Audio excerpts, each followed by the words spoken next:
Good afternoon, guys. This is the market update for Wednesday, September 10th. Absolutely monster day. It's been a monster month, really, and we'll jump into all that after we go over the market really quickly. Dow Jones still coiling right here, but a very interesting stat that I went over in the chat room today.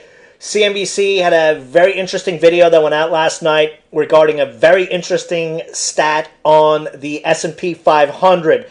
Whenever the S&P 500 has no volatility, essentially the metric they used was a daily range of less than 0.5%, which is essentially flatline for more than 10 days.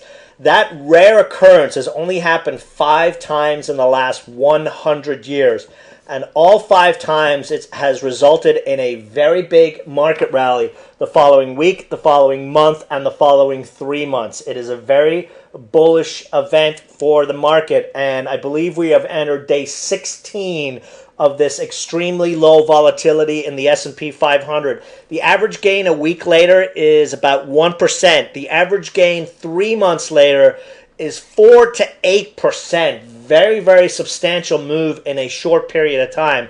And that kind of action makes a lot of sense. What's been working in this market right now is low float stocks. And what we have is a new crop of rookie traders or traders that have gotten bored with the lack of action during the summer. And essentially what they're doing is shorting anything that moves. Now, that has resulted in larger cap stocks not doing, or larger float stocks not doing a whole lot of action. But the flip side of that coin has been low float stocks, or those with not a whole lot of shares out there. They spike up, these guys short them, and then they get bent over with a jar of lube as these robots come in and just churn and burn and squeeze these stocks higher. This kind of action is not something you see at tops. It's something you see before markets go on crazy-ass moves. They say, and I've lived through a couple of these market tops before over the last 14-plus years, that you get worried when you don't see any shorts around. There are shorts all over the damn place right now, and that gives me a warm fuzzy for this market. As we mentioned in the last couple of videos, we have an inverted head and shoulders formation on the Dow here.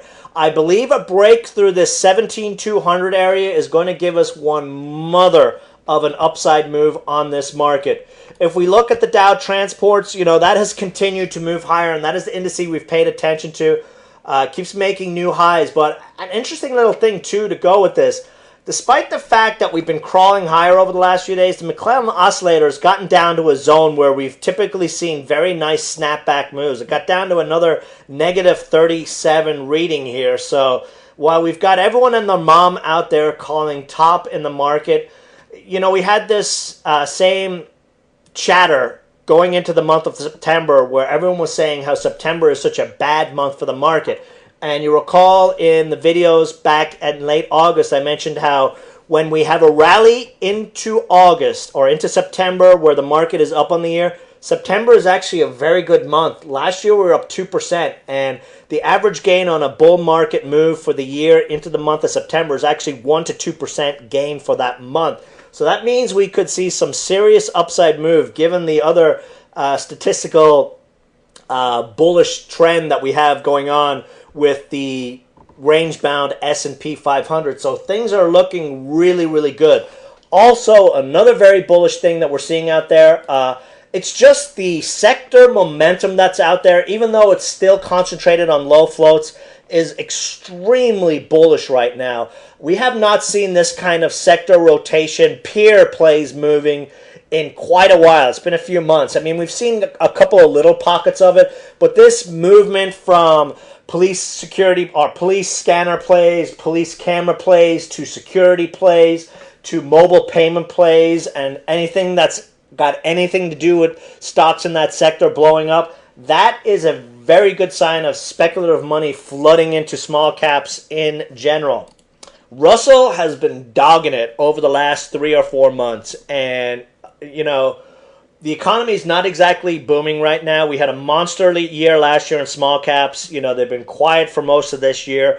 But if we've got this chatter out there about people saying interest rates are going to be increased because of the growing economy. You know what sector of the market outperforms in the early stages of an economic recovery, and we really haven't seen one yet? It's small cap US based stocks. Those are the ones that do the best. I think the best is yet to come, especially in this time period, for a lot of these stocks. Now, we've had a couple of other monster movers for us. ETAK was another one of our mobile plays. Was alert a couple of days ago at the 94-95 cent area. 25% gain here. Nice action. Only problem is it trades on the Scamex index, so it can be very hard for this stock to move at times. It'll move up 7 cents, give up 9 cents, then move 10 cents, give up 8 cents, but the trend is higher. And this close that we had today, if we're able to get above that 120 level, you can trail your stops to that 200-day moving average at 110, and the next target area, 135 to 140. One of the other stocks we jumped into today, JTPY, not as beautiful a play as NTNE when it comes to the mobile payment aspect, but it is a low float. We were able to get into this puppy under $2, ended up trading as high as $2.75, $2.80 before it got halted and pulled back and then slowly bled into the rest of the day. Not uncommon for a lot of these stocks. I would watch for this one. It did the same thing back when it exploded back in December. Could happen again. There's very few stocks out there. Low float peer of NTNE, which looks like it could gap again. It's definitely one to keep an eye on. The way a lot of these stocks have been acting lately when they get the kind of crazy volume that they've been getting is they continue to rip higher. Another monster we had this week was, of course, Luna, where we jumped in yet again before the crowds when we saw RADA and DYSL blow up a couple of days ago. Low float, fantastic chart. Homeland defense play, also does concealed weapon detection. No one, of course, got into this stock. We were able to get into it a day ahead of the crowds. And then, of course, a day later, everyone wants it, and it gains a 100% move. Another fat gain.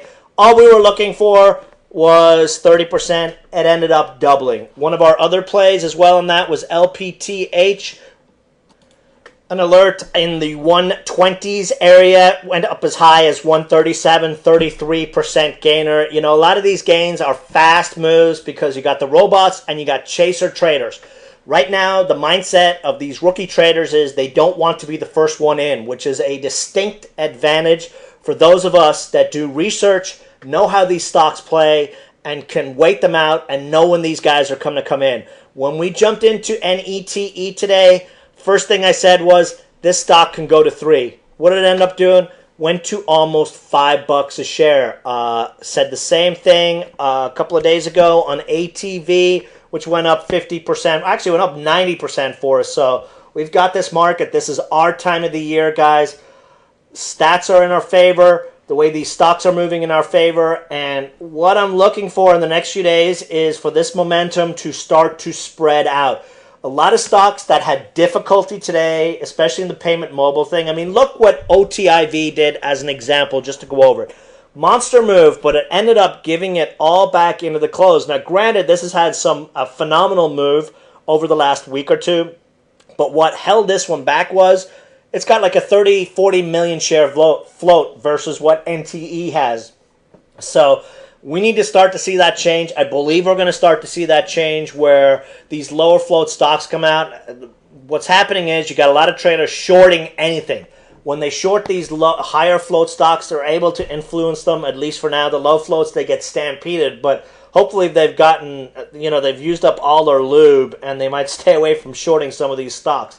Now, a sector we want to watch really, really closely over the next few days are, of course, small cap biotech.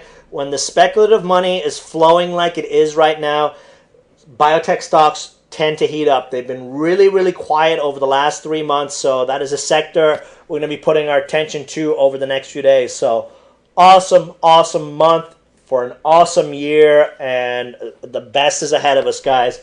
Any questions, shoot me an email, feedback, BuySellShort.com. Have an awesome evening, and see you all in the chat room tomorrow. Bye.